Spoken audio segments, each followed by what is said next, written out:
राधे राधे जी, मैं ज्योतिषाचार्य प्रदीप सोनी। दोस्तों, आज का विषय है शंख योग। आज हम जानेंगे कि शंख योग क्या होता है और ये कुंडली में किस प्रकार बनता है।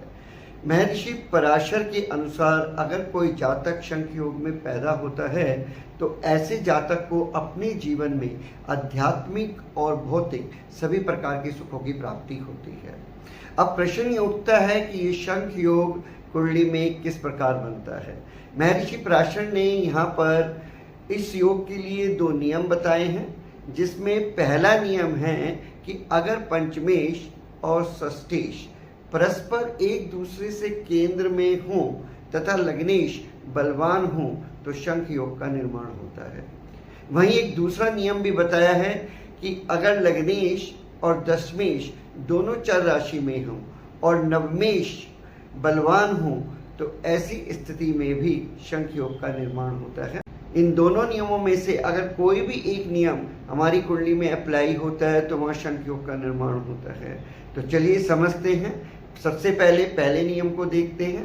पहले नियम के अनुसार कि पंचमेश और षष्ठेश परस्पर एक दूसरे से केंद्र में होने चाहिए तथा लग्नेश बलवान होना चाहिए। मैं यहाँ पर एक तुला लगन की कुंडली ले रहा हूँ।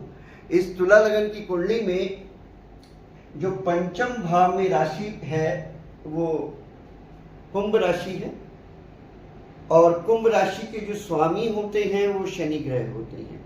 छठे भाव में यहाँ मीन राशि है और मीन राशि की स्वामी बृहस्पति है। यानी कहने का मीनिंग ये है कि तुला लगन की कुंडली में पंचमेश और षष्ठेश, पंचमेश शनि ग्रह होते हैं और षष्ठेश बृहस्पति ग्रह होते हैं। अब पहले नियम के अनुसार शनि और बृहस्पति यानी पंचमेश और षष्ठेश परस्पर एक दूसरे से केंद्र में होने चाहिए। शनि और बृहस्पति इस कुंडली के अनुसार एक दूसरे से केंद्र में किस प्रकार होंगे। अगर पहला ग्रह दूसरे ग्रह से पहले, चौथे, 7वें और 10वें भाव में हैं तो ये दोनों ग्रह एक दूसरे से केंद्र में होंगे। फॉर एग्जाम्पल हम मान लेते हैं कि शनि ग्रह एकादश भाव में बैठे हैं। अब इस शनि के अनुसार बृहस्पति की स्थिति कहाँ पर हो सकती है। या तो बृहस्पति शनि ग्रह के साथ बैठे हो प्रथम भाव में, या बृहस्पति शनि से चौथे भाव में पहला, दूसरा, तीसरा और चौथे भाव में बैठे हो बृहस्पति, या बृहस्पति शनि से सप्तम भाव में बैठे हो, या बृहस्पति शनि से दशम भाव में बैठे। यानी इस प्रकार शनि और बृहस्पति दोनों एक दूसरे से केंद्र में होंगे। पहला पॉइंट। दूसरा पॉइंट ये है कि लग्नेश बलवान होना चाहिए। तुला लगन में जो लग्नेश है हमारा शुक्र है। अब शुक्र बलवान किस तरह से होगा। या तो शुक्र उच्च का होकर बैठा हो, शुक्र मीन राशि में उच्च का होता है, या शुक्र शनि के साथ बैठा हो इस स्थिति में, या शुक्र नवम भाव में बैठा हो। तो इन कंडीशंस में जो लग्नेश है वो बलवान हो जाता है। तो महर्षि पराशर के अकॉर्डिंग पहला नियम पंचमेश और षष्ठेश परस्पर एक दूसरे से केंद्र में होने चाहिए तथा लग्नेश बलवान होना चाहिए। यहाँ पर पराशर ऋषि ने लग्नेश को बलवान बोला है, लेकिन पंचमेश और षष्ठेश के बारे में नहीं बताया कि इनकी स्थिति कैसी होनी चाहिए। मेरे अपने एक्सपीरियंस के अकॉर्डिंग अगर पंचमेश और षष्ठेश की स्थिति अच्छी नहीं है तो इस शंख योग के अंदर कहीं ना कहीं जो उसकी स्ट्रेंथ है वो वीक हो जाएगी। अब हम दूसरे नियम पे चलते हैं।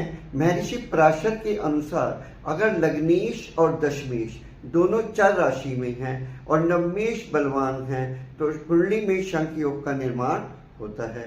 तो मैं यहाँ पर एक वृश्चिक लगन की कुंडली ले रहा हूँ। इस वृश्चिक लगन में जो लग्नेश है हमारा मंगल है, क्योंकि लगन में जो राशि है वो वृश्चिक राशि है। वृश्चिक राशि का स्वामी मंगल होता है। और दशम भाव में सिंह राशि है और सिंह राशि का जो स्वामी होता है वो सूर्य होता है। यानी कि लग्नेश और दशमेश नियम के अनुसार दोनों चर राशि में होने चाहिए। चर राशि यहाँ पर कौन कौन सी हो सकती है? यहाँ पर जो चर राशि हो सकती है नंबर 1, नंबर 4, नंबर 7 और नंबर 10, यानी 1, 4, 7, 10 ये हमारी चर राशि होती है। यानी कहने का मीनिंग ये है कि लग्नेश मंगल और दशमेश सूर्य, मंगल और सूर्य या तो राशि 4 में बैठे हूँ, 7 में बैठे हूँ, 10 में बैठे हूँ या 1 में बैठे हूँ नियम के अनुसार। फॉर एग्जाम्पल अगर सूर्य दशमेश यहाँ पर बैठते हैं और मंगल